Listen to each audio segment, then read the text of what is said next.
A paz de Cristo, amados do Senhor, bem-vindos à nossa EBD, mais um encontro. Prepara o seu equipamento de mergulho, porque hoje é um dia que Deus separou para mergulharmos na Escritura e vamos com muita tranquilidade. Ainda que você não saiba nadar, não se preocupe, porque esse oceano aqui você não vai se afogar. Amém, queridos? O título da nossa lição é A Autoridade Suprema do Espírito Santo. O texto bíblico se encontra no Evangelho de João, capítulo 16, do versículo 7 ao 15. Você dá uma paradinha, faça essa leitura, porque nós vamos trabalhar a lição toda em cima da leitura desse texto aqui. Amém, amados? E é importante para a edificação também da sua vida. O texto áureo diz: e eu rogarei ao Pai, e Ele vos dará outro Consolador para que fique convosco para sempre. João capítulo 14, versículo de número 16. Que lindo amor! Que amor extraordinário! Jesus está conversando com seus discípulos e ele consegue perceber a aflição, a angústia, a tristeza no coração dos seus amigos. Ele percebe que os amigos vão precisar de um consolador. E ele diz: olha, fiquem tranquilos, eu vou falar com meu Pai e ele vos dará outro consolador, com apenas um detalhe: esse que vem ficará com vocês para sempre. Ah, meu irmão, como é maravilhoso saber que o Espírito Santo está com a gente todos os dias até o arrebatamento da igreja. Ah, meu Deus do céu, 3 objetivos nós temos: saber que o Espírito Santo é o Consolador prometido. Segundo, reconhecer que a obra do Espírito é convencer o pecador. E terceiro, é se submeter à orientação do Espírito para viver de acordo com a vontade do Pai. O tema que nós vamos tratar nessa lição, queridos, é fundamental para entender a manifestação de Deus na vida humana em geral e da igreja em particular. Deus dirige-nos efetiva e triunfantemente por meio do Espírito Santo. Vamos ver também o quanto somos dependentes desse Espírito. Primeiro, para a salvação. Segundo, para a santificação. Terceiro, para a renovação espiritual. Quarto, para compreender as Escrituras. Quinto, para uma vida devocional de oração e revestimento de poder. Depois, para receber também os dons espirituais. E por último, para saber a direção correta a seguir. Vamos enfatizar também a doutrina do Espírito Santo, ou seja, a doutrina da personalidade do Espírito, porque ainda existem muitas pessoas que têm a impressão de que o Espírito é uma força, que é um poder. Isso se constitui um erro doutrinário gravíssimo, meu irmão. Então, o que o Espírito é, eu vou te dizer, ele é o Consolador. Ele é o Consolador prometido de Atos 1. Ele é o Consolador profetizado de Joel, capítulo 2. Ele é o Consolador pedido ao Pai de João 14. Ele é o Consolador enviado de João 16. Ele é o Consolador recebido de Atos, capítulo 2. E também ele é o Consolador atuante de Atos, capítulo de número 9. Nas lições passadas, nós vimos os aspectos da autoridade de Deus Pai, o Criador, e do seu Filho, o Redentor. Nessa lição, nós vamos estudar acerca da autoridade, do poder, meu irmão, do Espírito Santo de Deus. Certamente, ele é o Espírito do Pai e do Filho, que com eles convive desde a eternidade. E não podemos esquecer que ele é também a terceira pessoa da Trindade, por meio da qual o homem alcança a verdade. Agora tem um detalhe importantíssimo com relação ao Espírito. O termo Espírito Santo fala por si só em relação às qualidades divinas do Espírito, pois o termo santo designa a essência da natureza de Deus. Ele é o Espírito do Deus Santo. Como Deus, o Espírito Santo possui os atributos divinos, tais como onisciência, onipotência e onipresença. Fundamental para a compreensão da autoridade do Espírito é a afirmação da sua personalidade. Eu vou ter que repetir. Ele não é uma força, amados.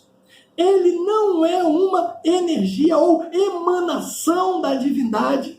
A Escritura nos mostra ele realizando ações típicas de uma pessoa. Atos capítulo 13, versículo 2, diz, servindo eles ao Senhor e jejuando, disse o Espírito Santo, separai-me Barnabé e Saulo para a obra a que os tenho chamado. O Espírito Santo está o quê? Falando com eles.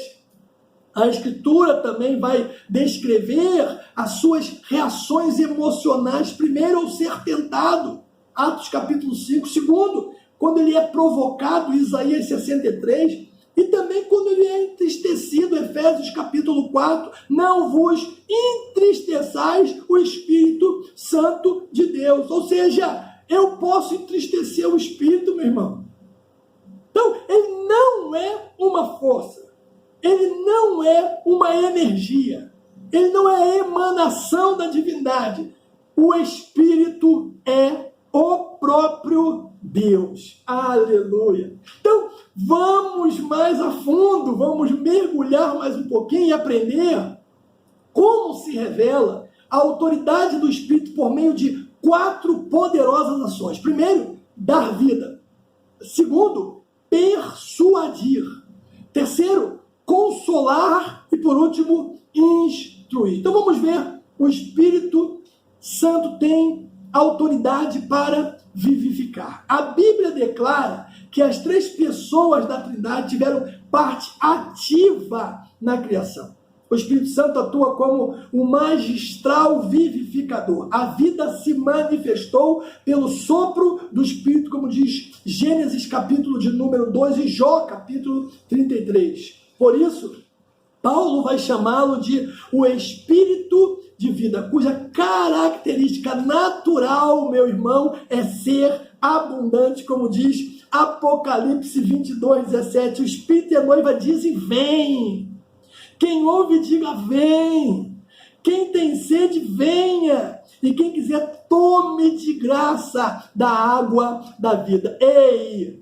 Deus quer ser abundante na sua vida, na vida dos seus filhos, na vida do seu esposo, na vida da sua esposa e de todos quantos tiverem ao seu redor, à sua volta. Deus quer ser abundante. A salvação, amados, que recebemos pela graça de Deus mediante a fé, tem assim uma estreita relação com a doação de vida pelo Espírito. Ele é o agente responsável pelo novo nascimento, que é o nascimento espiritual, a regeneração do ser humano, a transformação em nova criatura feita à imagem e semelhança de Cristo para tornar-se como ele um filho de Deus. O poder do Espírito concede capacidade de perceber a realidade espiritual, a fim de que possamos, irmãos, viver em comunhão com Deus. Esse poder vivificador do Espírito, ele, na verdade, compreende 3 esferas da existência humana. Primeiro, a vida interior. Segundo, a vida física. Terceiro, a vida eterna, as quais abrange os sentidos de qualidade e de duração. Primeiro, vamos falar da vida interna, ou vida interior. Em Efésios capítulo 3,16, Paulo ele afirma que o Espírito fortalece o homem interior com poder. Isso significa que pelo Espírito Deus atua em nosso coração, consagrando nosso ser trabalhando em nossas emoções, nossa mente e nossa vontade. Somente, meu amado, somente sob a iluminação do Espírito, o cristão assume a atitude de dizer sim a Deus e de escolher sua identidade e o seu destino eterno. Vida física. O Espírito Santo também atua poderosamente na esfera exterior. Por exemplo, quando ele cura, quando ele provê bênçãos, proporciona alegria abundante.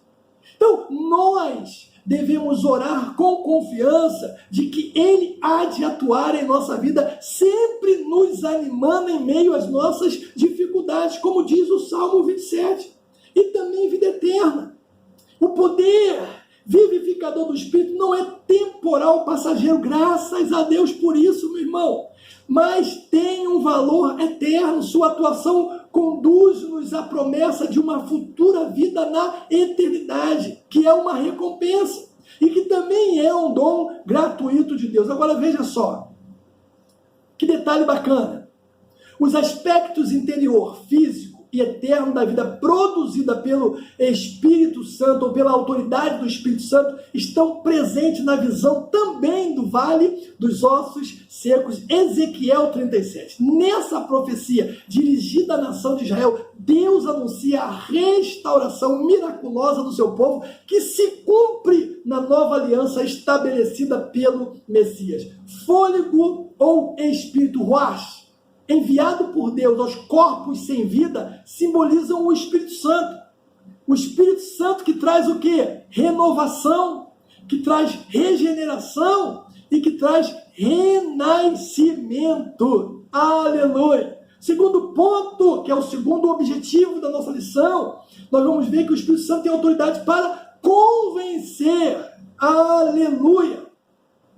Quando age na vida de alguém, o Espírito Santo sempre promove mudanças. Foi no caso de Saul, no começo ali da vida de Saul, depois que Saul foi ungido, e também na vida de Davi. A Bíblia diz que depois que Jessé derramou o azeite sobre a cabeça de Davi, nunca mais, irmão, nunca mais ele foi o mesmo. E o azeite era símbolo do Espírito Santo. Isso ocorre porque a missão do Espírito é convencer, que significa persuadir, colocar à prova, corrigir. Dessa forma, quando os cristãos testificam sobre a obra de Jesus no poder e na autoridade do Espírito Santo, os pecadores são persuadidos da sua vida, ou da sua condição de impiedade e convencidos da necessidade da salvação, como diz Atos capítulo 2, 40 e 41. Então veja, o Espírito tem autoridade, é o único, para convencer o pecador. Isso acontece pela persuasão da pregação. Aleluia! Então, para que ocorra a persuasão do pecador, o Espírito conduz a igreja a ensinar o Evangelho sem contradições ou incoerência, enfrentando toda e qualquer crítica ou barreira com autoridade. A obra poderosa do Espírito está sempre ligada à apresentação, da palavra de Deus, que é a sua arma na luta e na tarefa de convencer o homem da verdade que está proposta no Evangelho. Como diz Tito capítulo 1, versículo 9, 1 Coríntios capítulo 2, versículo 4. E também dentro da ideia de convencimento está, na verdade, o convencimento tríplice, que nos é apresentado no texto básico que nós lemos. Diz o quê? Que quando ele vier, Jesus está falando do Espírito Santo, convencerá o homem do pecado, da justiça e do juízo. Veja, antes de ascender aos céus, após sua ressurreição, Jesus prometeu derramar sobre os discípulos o seu Espírito, cuja ação estaria sempre ligada à pessoa e obra do Messias. Isso em 3 aspectos, o que nós lemos aqui agora. Consciência do pecado, vai convencer o homem do pecado. O Espírito convence o homem da sua pecaminosidade. Isso significa que conscientizará o seu estado natural pecaminoso. Pecado aqui iniquidade e também dos seus comportamentos pecaminosos, o que significa erros cometidos. O foco do testemunho persuasivo do Espírito Santo está no fato de Cristo ter pago, meu irmão, pago um alto preço por todo o pecado. Portanto, aceitar a Jesus é a única opção para ser liberto da escravidão. Paulo, quando fala aos Romanos, capítulo 1, ele descreve como os corações humanos encontravam-se endurecidos. Parece que Paulo estava falando para os dias atuais. Os homens tornaram-se idólatras, viviam em degradação moral, se entregaram a paixões infames e condutas inconvenientes. Não parece a geração de hoje, desses dias? Então, diante de tão deplorável estado, somente o poder libertador do Espírito pode realizar a obra libertadora de uma consciência culpada.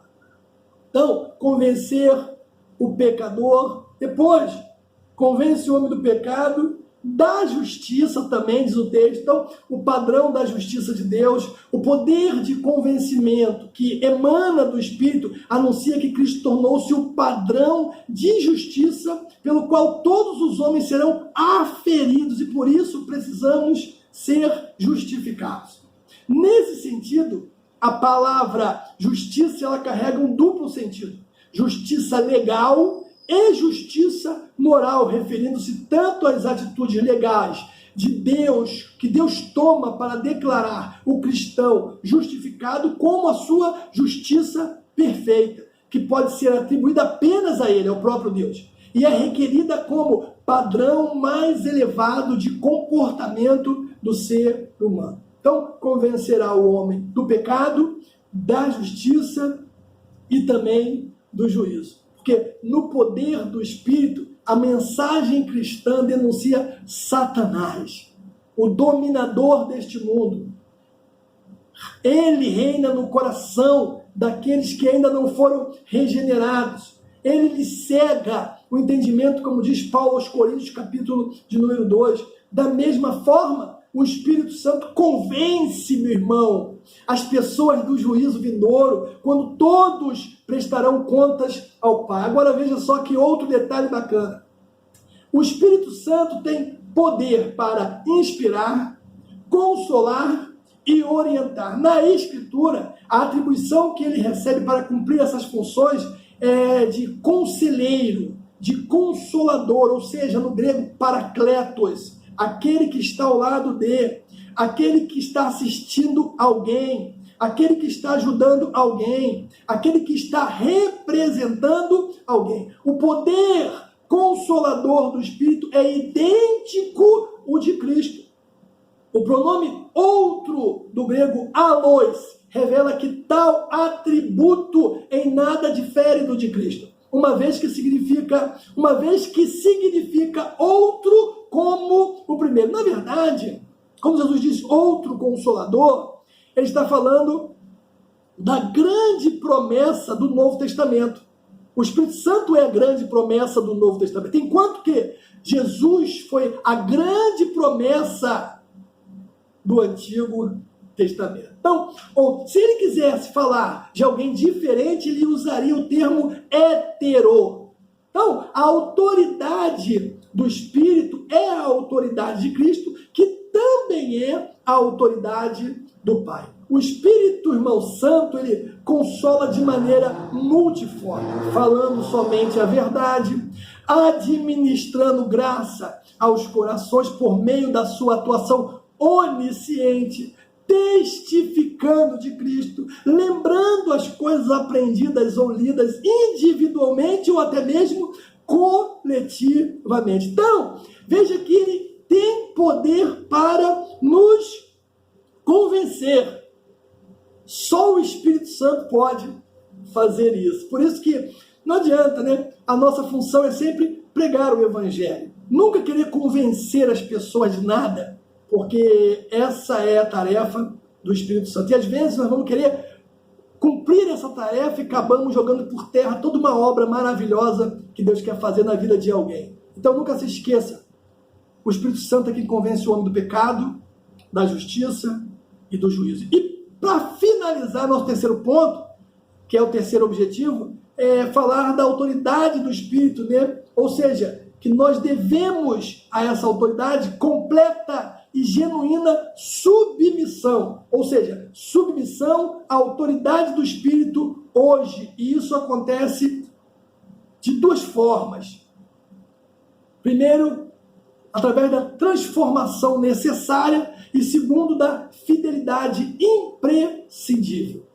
O principal foco da atuação do Espírito é a transformação da personalidade. 1 Coríntios, capítulo 4, 15, Romanos 12, 2, que diz assim: rogo-vos, pois, irmãos, pela compaixão de Deus, que apresentei os vossos corpos em sacrifício vivo, santo, agradável a Deus, que é o vosso culto racional. Não vos conformeis com este mundo, mas transformai-vos pela renovação do vosso entendimento, para que experimentais qual seja a boa, a perfeita e agradável vontade de Deus. Questões de caráter, de valor, motivações, atitudes e até mesmo entendimento do próprio Deus. Isso que Deus quer fazer, transformar nossa personalidade. Essas são as suas prioridades. A igreja, irmãos, precisa, pois, do agir do Espírito Santo para lhe ensinar esse discurso de Deus, o evangelho da salvação, aquilo que convém proclamar a fim de frutificar e até mesmo crescer, para que os perdidos, porque o alvo são os perdidos, eles alcancem a salvação em Jesus. Então, veja, é uma necessidade, né, a transformação. Quanto mais eu me submeto ao Espírito Santo, né, a autoridade do Espírito, mais o Espírito transforma a minha vida.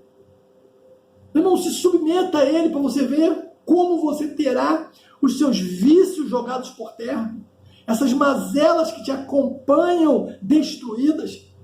Você vai ser transformado.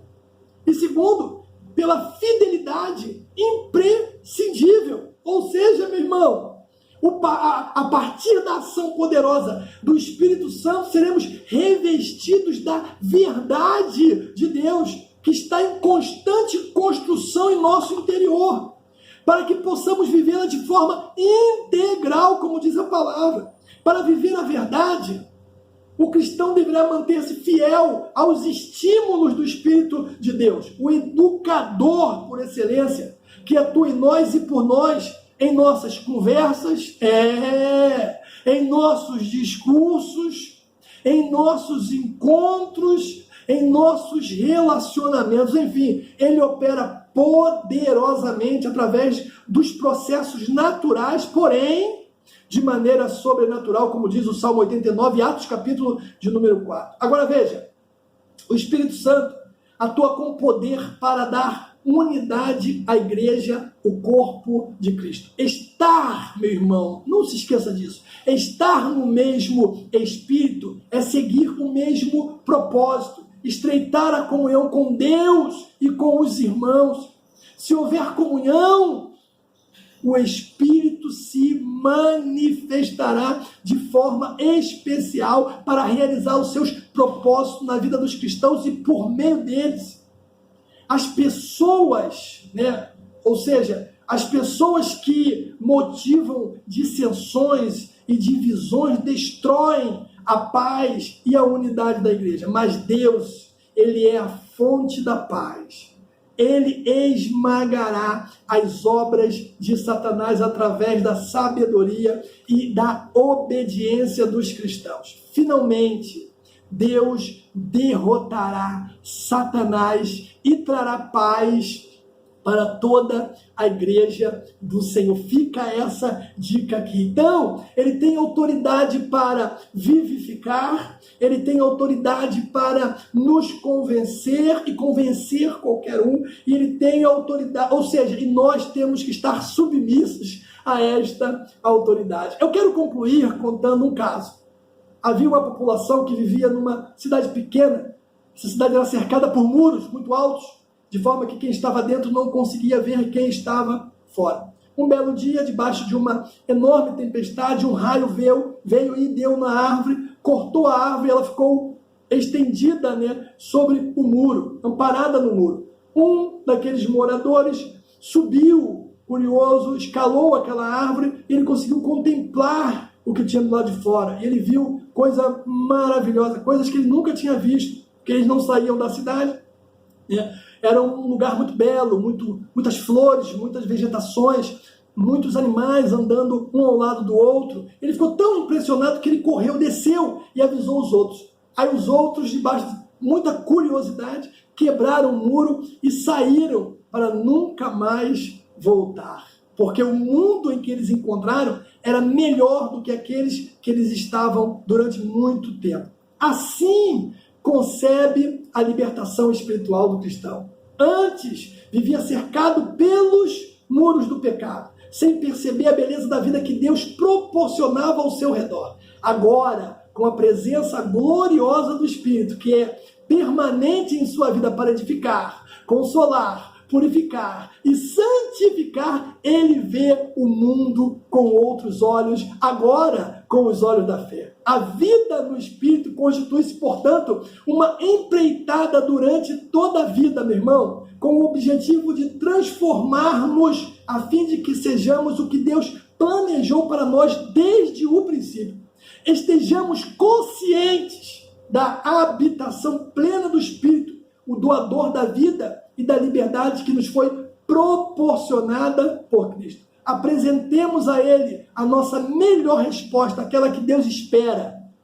Vivamos e sejamos movidos pelo seu poder em perseverança, longanimidade e alegria. Que Deus derrame sobre a sua vida, a sua casa, o seu relacionamento, os seus filhos, tudo que tu tem, a plenitude do Espírito de Deus. Até o próximo encontro.